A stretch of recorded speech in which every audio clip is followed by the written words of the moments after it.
city says at least 2 of their stations are currently working with borrowed fire engines, including this station right here on Lakeshore in Robinson. The city manager says after some missed preventative maintenance, fire engines at their Lakeshore and Marquette stations had to be taken out of commission this past week. The city says the bill for those services cost them about $30,000, and the work will take 2 weeks to complete. In the meantime, the departments are using engines from Eggleston and Muskegon Charter Townships to maintain service calls. The Muskegon Professionals Firefighters Union says having to use engines from other departments is a result of underfunding. In a statement to our newsroom, they say, in part, quote, due to years of underfunding, the fire department is forced to borrow fire trucks from other communities to continue delivering the services our residents expect and deserve. This is an unsafe and inefficient practice.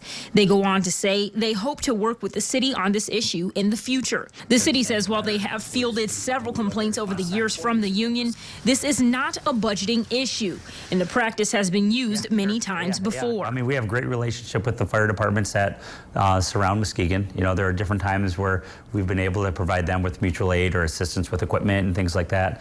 And there are times where, obviously like this one, where different departments have been able to help us with their surplus equipment.